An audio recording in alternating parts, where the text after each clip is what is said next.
feel like shit, you just can't really help it. I get it. 100% GB, I get it. And if that was the thing, if it's like, oh, dude, my stomach's bugging me, I can't concentrate tonight, then I have no problems. And I feel no points of frustration.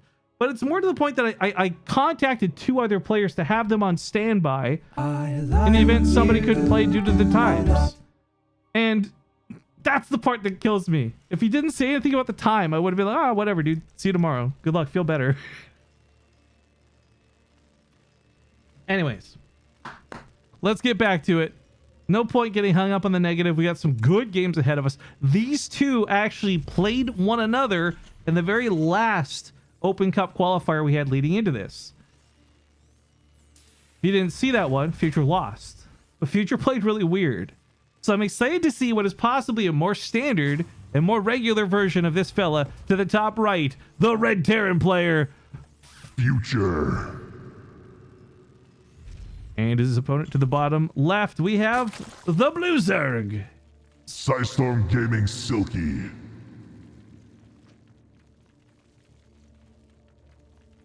Is Future the same guy from Brood War? No, there's actually been like, what, I think 3 different players named Future. What's worse is there was another NA player who, yeah, maybe he's the one who does Brood War too, I don't know. But there was another NA guy from way back in the day, also named Future. And because I followed that guy on Twitter still, every time I go to tag this Future on Twitter, the wrong Twitter comes up, and it's just, oh, it's so annoying. Anyways, Future Silky. I will say this as if I had not seen that previous finals. I actually think these 2 are really well matched for each other. Future is the NA prodigy right now. Silky's not too far behind. But I think a combination of playing Zerg plus not as good of results as Future on the regular has really kind of swept Silky under the rug. But Silky is a very good player. He's got a pretty good chance to get out of the group today. I know I said my favorites earlier, but I think Silky's got a pretty solid chance to get out of the group. I like you. Oh, good. The scam train started up. Thank you. Thank you, 47is, for gifting. Oh, not gifting. He actually just straight up resub. Thank you for the 47 months, dude. Exclamation mark zombie grab. Oh no, is somebody asking about zombie grab again?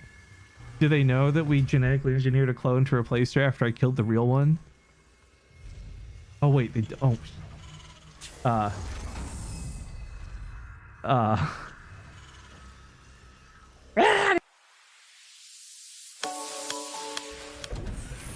Gotta go. No, I don't know what the questions are, but Zombie Grub was streaming like just literally today, for a while too. Before I started streaming, I was watching for a bit. Oh, hey, Diesel, thank you for the bits. And, of course, thanks for being here. Good to see some familiar faces. Third base out of Silky coming down pretty quickly. Now, I referenced at the start of the game, the last time we saw Future play Silky, it was a bit of a weird series. I've got a lot to dissect from it, but overcommitment to battle cruisers, awkward mech play. Like, I don't really have a lot to talk about for Future's games. They just felt... Oh my, what the is happening right now? I have to turn off alerts for the next 10-20 minutes is what's happening right now. How many? What? 47 is just gifted out. Wait, how many subs?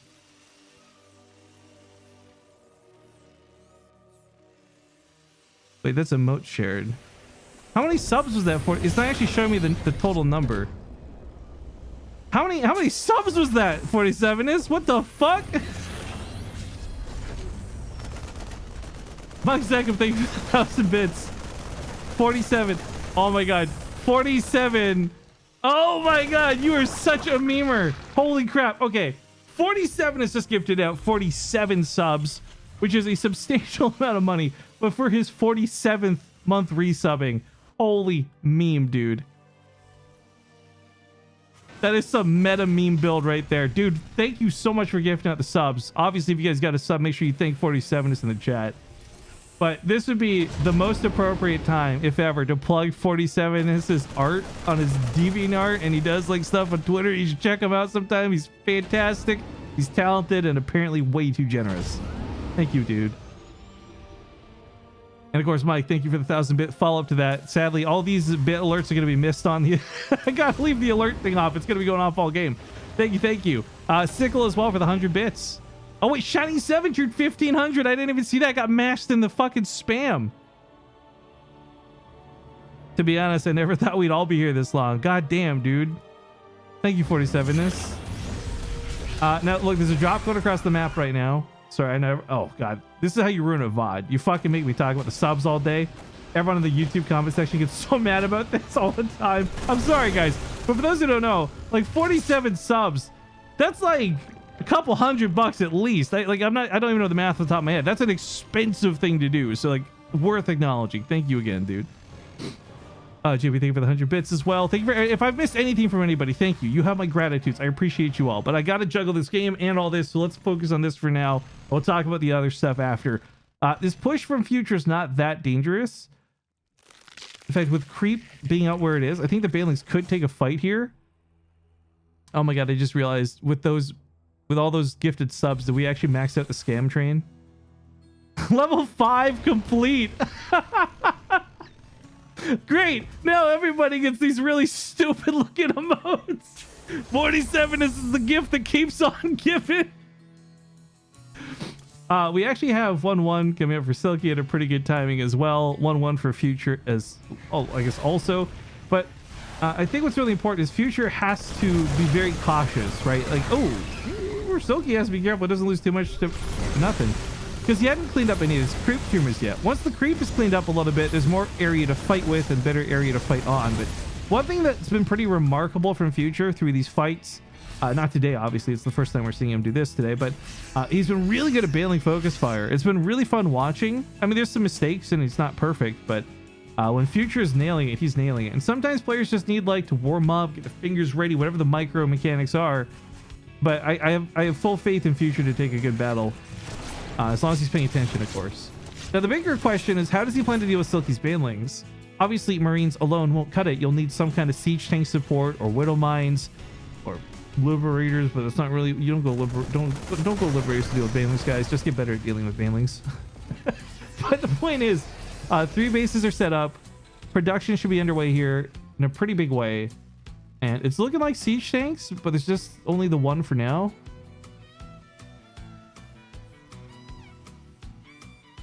I want to let you guys know it's the hardest thing in my life right now, not to just like gush over 47ness. Thank you again so much, man. I haven't stopped thinking about it. That's so good, man. Thank you. Marines charge forward, siege tank as well. There's, again, all this creep needs to be dealt with before you can commit to a fight. Banelings with or without speed, they do get that little advantage on creep regardless. So any fight off of creep is always going to just objectively be easier to handle. While this goes on, though, Future has to put a pause on his frontal assault. 2 Banelings make their way into the base. Needs to be dealt with. With the wall compromised there is a little unfortunate. He finds a Viking over here. Ooh. Picks up and gets out of there. Nice.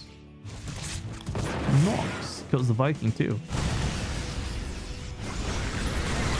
Hellions clean up for manually. Actually, I really like this out of the Hellions left over. These weren't additional Hellions made this game. These are the earlier ones that have just been... kind of left over. I hate phrasing the word leftover. It sounds like really bad dinner, but they're great. Soaking up some Banelings on the front line, helping get that extra AoE versus the Zerglings in the back line. Silky will not break this by the looks of it. He caught about 7 SCVs out though while they were transferring back and running away. However, Future's taking a pretty good foothold on Silky's side of the map. And this is not going to be easy to clean up. Even if you were to somehow set up a flank, that tank can take out a lot of Banelings before it dies.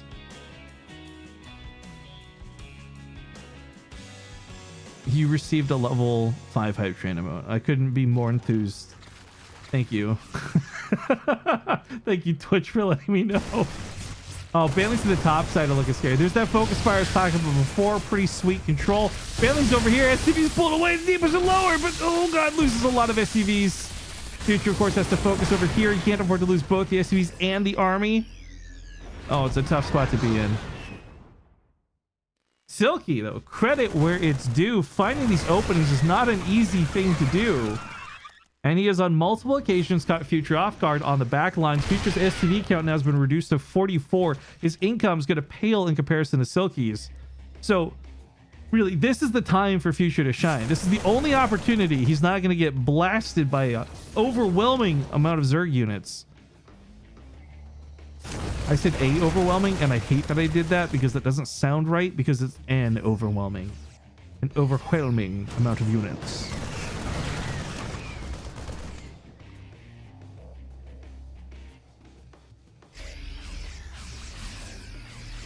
There's so many bombs in Rally. Yeah, if anyone's still playing Rally, I guess I should have like 10 bombs, no question about it. So when are we getting emote badge emotes? Okay, I have a question about that, but we'll go over that after. Remind me, Jibby. I want to talk about that while we stream. How regrettable. Shut up. I'm trying so hard not to use that word. Tank on the high ground will eventually hold this too. A little scary here for the tank on the low ground. It's probably going to die to friendly fire more than the Zerglings. A little unfortunate there. As the attack to the south kicks off, that base goes down. Now the stem burns. These medevacs have a lot of energy still. Very important for any sort of lasting fight. But when it comes to Banlings versus Marines, Banlings don't give a single f about medevac healing. They're just going to roll through. Or at least that's the plan. As long as Future has an equal army supply to Silky, I think there's a very real fight for Future in this game, no matter how bad his SCVs get. I've watched Terran players with almost no workers win games just because of their army supply. Dragging and dropping a little bit preemptively. He's got 2 tanks, 3 tanks set up on the high ground. Oh, can he focus the Banlings though? If he takes care of those Banlings, he might just be able to hold his ground. Easier said than done though, and he's forced to pick up and pull back. Maybe unloading down here would have made more sense. Desperate times call for desperate measures though, and still, as bad as that fight may have looked, he did remove the Banlings from play. Like, there's not a one. They're all morphing in cocoon stage right now, so this is a lot of freedom for Future to move around.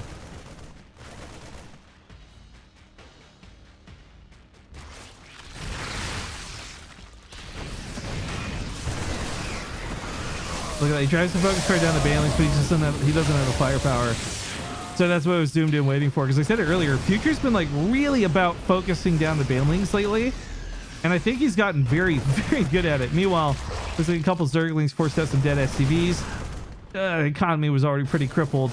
This was already very much a do or die situation before this even came into play. Focuses down these Banlings. This is huge. Catching the cocoons. Silky has almost no Banlings to fight with. And while Silky's got 72 workers, that's more than he has in army supply. Future's on 95 army supply. This is exactly what I was talking about. There's a fight to be had, and there's a game to be won, and this is still Future's fight. It's not over yet. Oh, the Banlings get some good connects, though. The blinding clouds already wore off. The tanks are freed from their imprisonment. I don't know what I was going to say there for that, but they're freed from the blinding clouds. Hatch rate, the natural goes down pretty easily. In fact, you could say it naturally goes down, but as he continues to push up here against the Hydras, Silky's army supply is not getting better. It just keeps getting worse and worse. And at some point, I think Future just overwhelms. Yeah, all the drones trying. Oh god, it's like a tower defense. There's nothing in the chamber, dude. Silky's super dead. This was a really good game out of Silky. I'm gonna be honest with you guys. I'm kind of amazed that Future brought this back to a victory, but at the same time, I'm not, because he's so goddamn good at this game. Who needs SCVs when you have 100 army supply? But that's exactly what I was talking about, right? Like, Future's not relying on crazy production. He's relying on really efficient fights, and that's how it's been. But here come the Banlings. This might still go in the favor of Silky, guys. Hold on. Pick up. Future, you gotta get out of there, man. Oh, no. That medevac has 3 HP and it escapes. Oh, my God. I'm actually dizzy. Okay, so with 3 bases, granted, it's not a lot of SCVs, but it's better economy than Silky has right now, who has almost no bases to fall back on. Oversaturates this one.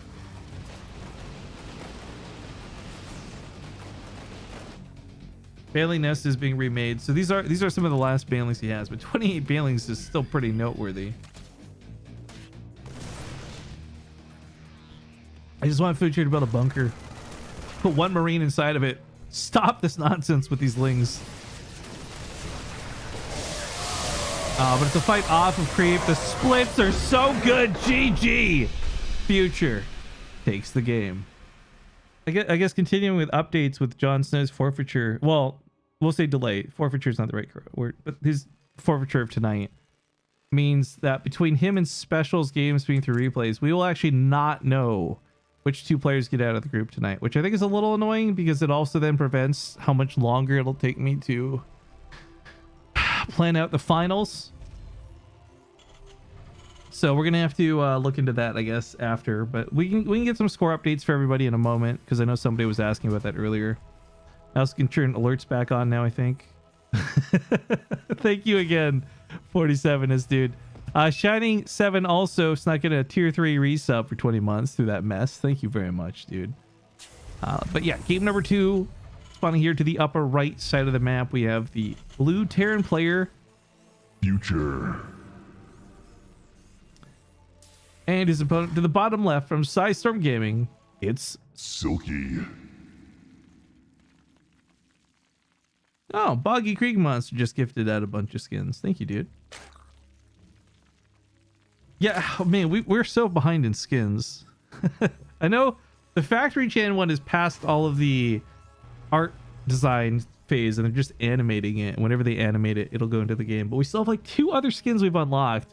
And I asked the developers, I'm like, what are our limitations? And like, what do you mean? So my conversation with this particular woman, she's great. She's so funny, by the way. I said, well, hypothetically, you've got things like rogues that throw a flying dagger as a projectile. And she's like, yes. I'm like, would it be possible to edit the projectile?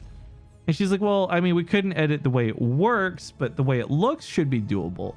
I said, okay, so hear me out. Hypothetically, what if, say, instead of a flying dagger, it shot a flying cat? I received no response for like 10 minutes. And then some typing, not typing, not like, you know, that message that shows you like they're typing a message. Finally responds with, why would you do that? And I said, why wouldn't I? And then she said, yes, technically that would be possible. So I don't know what we're doing for the next skins, but I've learned that there's quite a bit of flexibility in terms of what what I would like to do. Are we getting flying cats? No, I'm not gonna make like a cat UFO that shoots out smaller cats. Although as I say that out loud, that actually sounds like an amazing idea. Why have I not already gotten started on this?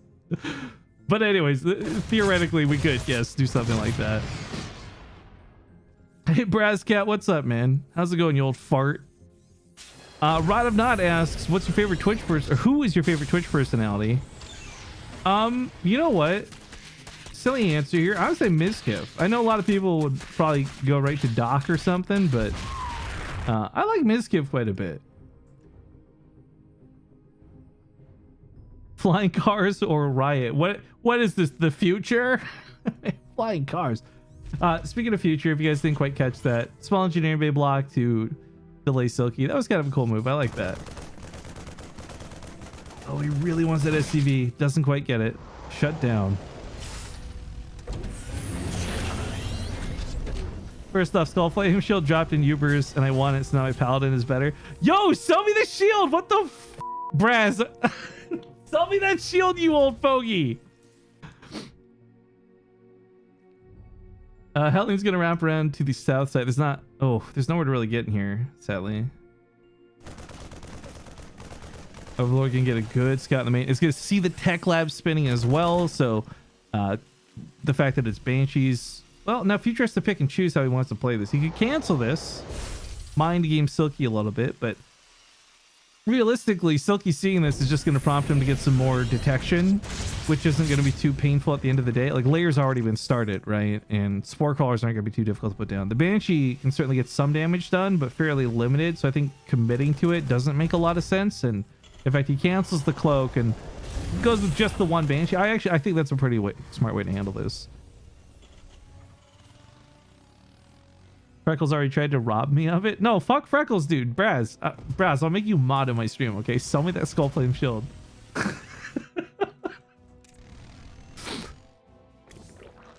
Failing Nest, all the tools necessary to keep this game going. Future, of course, doesn't have to. God, that was like with 1 HP or 2 HP. He doesn't have to commit to killing drones. It'd be nice if he could, but if he sees the defense is too good, the queens are a little too thick. We're talking like 5 Cs. Then he can just patrol. And honestly, cleaning up creep tumors is a very valuable thing to do, especially because they can't be canceled anymore when they're spreading. So not as many scans are necessary to deal with the same amount of tumors. And oh, I don't know what that pathing was. No, I know what it was. That was awkward is what it was. It's a little unfortunate there. But Stim's finishing up. We're going to have a real push with tanks coming in not too much time from now.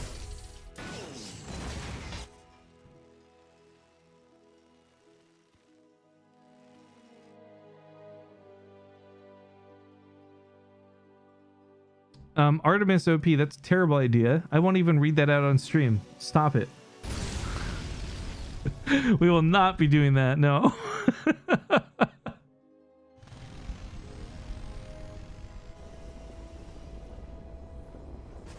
Alright, third base getting established. The creep spread's pretty good out of Silky, I gotta say, despite the fact that Future's been on top of this with Hellions and a Banshee. But, I mean, creep spread only goes so long. Terran cleaning this up on the push across the map doesn't take very long at all. Silky's actually mining out the minerals that block the base, so he'll connect to this fourth one pretty easily. As far as the income goes, obviously this favors Silky. That's just Zerg for you, but as mules come in, spikes up in favor of Future. Yo, I was thinking of that question earlier. Sorry, while the push goes on, you guys can answer this in chat. Who are your guys' favorite personalities on Twitch? Obviously, I'd be number one, but other than me, who's your second favorite personality on Twitch? Like, who are the streamers you guys go to, you know?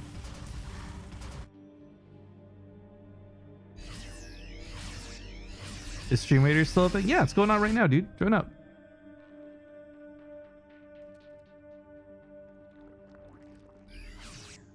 I've actually been watching a lot of C's. Like, him getting into Starcraft made me so happy. Alright, focus fire on the Baneling there is pretty good. Top right, we got a drop. I didn't expect I'd be saying that, but we have an Overlord drop into the main base. A couple of these are turning into Banelings, which might catch Future off guard if he's not prepared. He won't be looking that closely because he was on the other side of the map, so he sees these lings. He knows these are here, but he has no vision. Oh, he has no vision of the Baneling. So he's actually going to pull those back and hide it for a little bit. Oh, this is kind of clever. I like this. You might be able to hit those SCVs a little bit later than with the same drop. Or maybe just hit this base instead. Oh my god, wait a minute. This base is so sick. It's so oversaturated. Oh, he's a little bit late to the draw on that. He almost got like 6 or 7 SCV kills. Denied. We were all denied.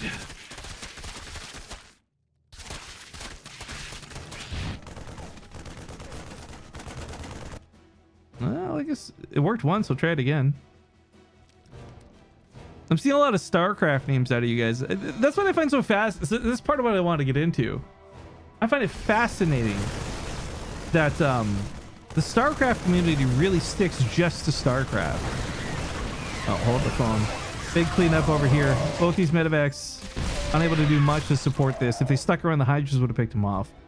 Future's push not dead in the tracks, but certainly slowed down with a good chunk of the Marines removed, because if at any point he gets caught unsieged, he's dead. It's not easy to get your Terran player unsieged, but if you know the timing and the pacing of him leapfrogging forward, you can get in there with that back attack, which, by the way, Silky is setting up for while he sets up an attack in the main. He wants Future to look anywhere but at the top of the tanks, comes in from behind, cleans up the siege tanks, and once he pushes through these, he just needs to get on top of the Marines. Oh, the Hydras can intercept this too! GG. Oh, not even G, just taps out. Oh, shit. Imagine winning game 1 and not GG in game 2. Ooh. I'm obviously making drama out of nothing. Silky takes the game, tying up the series 1-1.